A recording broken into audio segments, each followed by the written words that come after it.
Bienvenue au Lac Bleu, nous sommes à Vareilles, à côté d'Ambérieu-en-Bugey. Je vais profiter de ce cadre magnifique aujourd'hui pour vous présenter un personnage jurassien dans quelques minutes. Parlons avant de l'origine du Lac Bleu, qui était une retenue d'eau du Gardon, surnommée jadis le Grand Foulon ou l'écluse, utilisée dès le XIVe siècle pour faire tourner des moulins, puis pour alimenter des usines textiles, de tannerie ou de cuivre à partir du XVIIIe siècle. Aujourd'hui, il est alimenté par une résurgence naturelle, une source souterraine appelée le Gardon, qui jaillit de la grotte du Gardon et rejoint plus loin l'Albarine, affluent de l'Ain. Pourquoi ce bleu unique ? Cette teinte remarquable qui varie du bleu pâle au turquoise ou vert émeraude selon la luminosité est due à plusieurs phénomènes. Le fond calcaire et clair reflète fortement la lumière. Le cuivre autrefois exploité en amont a laissé des traces dans l'eau. Son oxydation contribue à cette coloration unique. C'est un lieu chargé d'histoire. Le lac s'inscrit dans la mémoire industrielle du quartier de Vareilles, où l'eau du Gardon fut historiquement utilisée pour diverses productions textiles, tanneries, cuivre, jusqu'au XXe siècle. Aujourd'hui, des associations locales s'activent à le préserver et à le faire connaître. Des fois, au Lac Bleu, on fait d'agréables rencontres, découvertes. Des fois, on y rencontre des personnages jurassiens. Oui, des fois c'est le cas. Vous voyez là, on voit des poissons.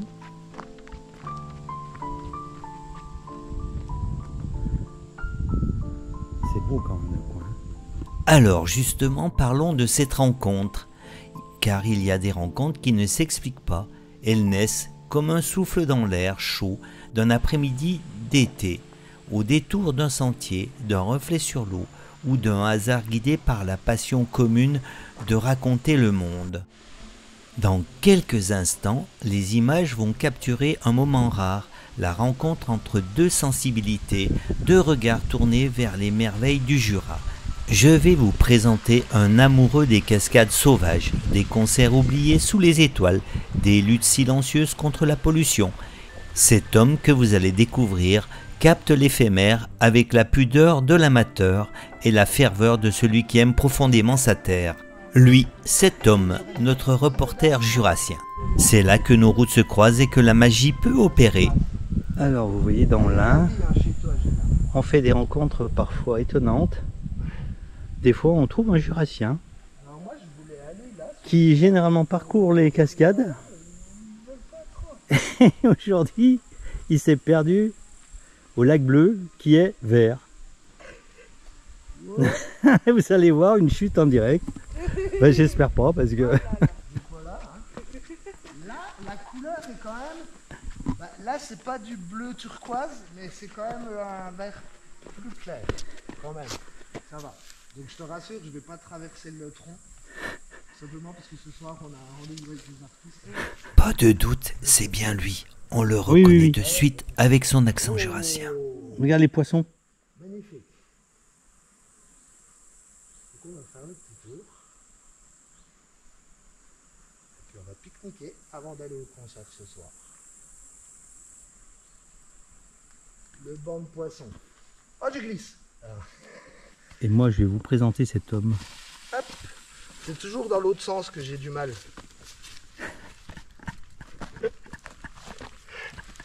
On entend. Allez, donc bienvenue au Lac Bleu et aujourd'hui je vais vous présenter Tom, un reporter jurassien bien connu par les jurassiens. Et pour ceux qui ne le connaissent pas encore, bonjour Tom, est-ce que tu peux te présenter en quelques mots? Tom Welsh, Thomas Jandot le vrai nom. On fait partie d'une page média qui s'appelle Et toi tu savais. On est visible sur Facebook, YouTube. On est une équipe de 6, donc 5 reporters. Alors on est 4 en Franche-Comté, Haute-Saône, Jura. Il y en a un en Bourgogne aussi. Et on a notre camarade aussi à Montpellier qui nous permet de changer un peu les endroits qu'on vous montre. Bon, on continue le petit interview. Qu'est-ce qui t'a donné envie de devenir reporter dans le Jura? Éventuellement un événement déclencheur? Est-ce que tu peux m'en dire un peu plus? Maintenant, on vous propose beaucoup de l'événementiel où on présente aussi la nature. À la base, on était plusieurs à être reporters, on va dire, plus de rue, à filmer beaucoup les manifestations sur un grand média. Et on a trouvé que c'était toujours un peu tristounet de montrer ce qui ne va pas. Ouais. Donc on a décidé de montrer plus du positif. Donc on a créé notre page justement pour pouvoir parler de tout, mais d'une façon positive. Ça fait 3 ans à peu près. Ah bah c'est sympa en tout cas. Moi je suis bien votre page en tous les cas. Fan numéro 1. Ouais, c'est vrai. Et en tous les cas, quel type de sujets te tiennent particulièrement à cœur dans tes reportages? Alors je crois savoir, il y a le côté pollution, il y a le côté reportage. C'est vraiment montrer ce que peut offrir le Jura, mais pas que, hein, là où on va. Parce qu'on a déjà fait des reportages dans d'autres pays aussi quand on visite. Mais c'est montrer... La nature vraiment, ce que des fois, on va dire, la presse ne montre pas. Montre pas. Voilà. Souvent des endroits même non référencés. D'accord.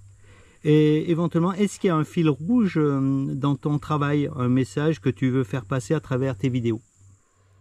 C'est pas que moi, c'est vraiment toute l'équipe. C'est déjà on va dire une ligne éditoriale presque. C'est de rester positif justement, mais de pouvoir parler de tout. Donc on essaye de chercher les choses, de comprendre, d'approfondir en fait. Donc c'est sûr qu'il y a des fois on est tombé sur de la pollution, donc voilà, on en parle. Et voilà, ça dépend. Mais on aime à parler de tout et justement à voir l'avis des gens. C'est notre but en fait, de faire parler les gens, de pouvoir comprendre ce qu'ils veulent en fait. D'accord. Ce qu'ils ressentent. Et c'est plutôt bien réussi, hein, je trouve. C'est gentil. Comment choisis-tu les événements ou les sujets que tu couvres? Là pareil, tous mes collègues aussi, que ce soit des concerts, des festivals ou des balades qu'on vous présente, en général c'est des choses que nous on aime ou on va déjà d'origine. C'est rare qu'on fasse des sujets par exemple sur des artistes qu'on n'écoute pas. Donc c'est à partir de là en fait. Par exemple pour les concerts, on prend nos places. Là à partir de là on écrit au groupe, savoir si on peut filmer. Voilà. Ça se passe bien en principe. Ouais. Non, oui. Puis ça reste quand même nous, on aime bien filmer des petits groupes entre guillemets, donc c'est de l'indépendant. Donc le contact en général est plutôt cool. Et tu me parlais de ton équipe, c'est tous des bénévoles. Ouais. Voilà, donc il y a le côté... Et puis c'est une volonté d'y rester. De toute façon, on en a déjà parlé hein, tous, mais c'est une volonté d'y rester justement. C'est aussi un fil rouge, comme tu dis, c'est de proposer des trucs gratuitement pour un peu, c'est peut-être mal dit, mais enrayer ce système où chaque image doit être vendue, payée. Voilà, il y a des assos qui n'ont pas les moyens, donc ils n'ont pas de sujet. Nous, on propose ça bénévolement. D'accord. Y a-t-il un reportage qui t'a particulièrement marqué ou ému? Question chiante. Oui, forcément, celui qui m'a le plus touché, c'est celui de la bio de Franck Dubosc. Qui est un peu compliqué puisque du coup nos appels ont été sans réponse. Ouais, ma foi. Au moins on a fait notre travail, hein. On a montré les choses, les gens ont réagi justement, ont dit ce qu'ils en pensaient, donc pour nous le travail est fait. Alors comment réagit le public à ton travail? Est-ce que tu as vu un impact concret grâce à un reportage? Donc celui qu'on parlait de la biode. C'est entre autres celui-là, mais pas que. Je sais qu'on nous a déjà, ça m'est déjà arrivé dans les petits marchés, c'est Tom de Toi tu savais et tout, donc c'est toujours un peu gênant, parce qu'on n'est pas habitué.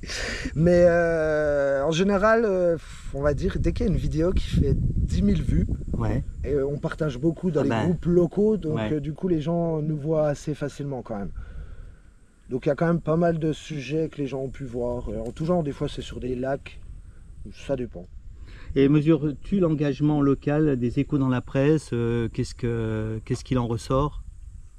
Les échos dans la presse, la seule fois qu'on les a intéressés, c'est la fois où on touchait justement au grand public. Du grand public, tout à fait. Il y a bien un autre sujet qui avait intéressé une fois les médias, tout au début de notre page, on avait fait un sujet, c'était donc en 2022, où il y avait beaucoup la sécheresse, entre guillemets, dans nos rivières très tôt au mois de juillet. Donc j'étais parti du lac de Vouglan à l'île Maurice, hein, comme tu connais et tout, avec les moules là qu'on voyait. Et j'étais remonté nos rivières, beaucoup étaient à sec. Et France 2 nous avait écrit pour demander si ils pouvaient nous utiliser certaines de nos vidéos. Donc là, c'était toujours sur le thème sécheresse, un peu dramatique, mais c'était quand même plus valorisant, on va dire, que la vidéo sur le film de Dubosc. D'accord. Pour finir, peut-on suivre ton travail donc, et quels sont tes projets à venir? Déjà, vous pouvez nous retrouver sur Facebook. Donc la page, elle s'appelle « Et toi, virgule, tu savais ?» point d'interrogation. Si vous mettez tout, non, il n'y a pas d'autre page. Hein. On est aussi sur YouTube avec le même nom. Et c'était quoi la suite de la question? Les projets à venir. Les projets à venir, on a toujours quelques concerts d'avance de prévus.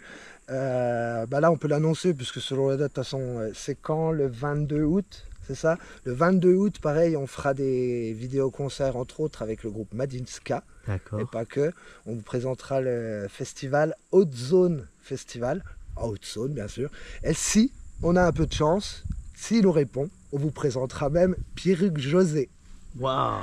Eh bien écoute, je te remercie beaucoup pour cette interview. Ma foi, tu m'avais fait une interview à l'époque où j'avais fait le 1 million de vues et je tenais absolument à te rendre ce petit cadeau. C'est gentil. Voilà. Encore merci à toi. Merci. Alors un grand merci à Tom, l'œil curieux du Jura, pour ce moment partagé au bord de ce joyau limpide. Le lac bleu, dans toute sa splendeur printanière, n'a pas fini de nous émerveiller, surtout quand il se laisse approcher par ceux qui savent encore le regarder. Je vous incite vivement à aller découvrir leur chaîne YouTube et leur page Facebook pour plonger dans leur univers sensible, engagé et passionné, où chaque cascade, chaque lieu, chaque instant devient une histoire à raconter. Et toi, tu savais ?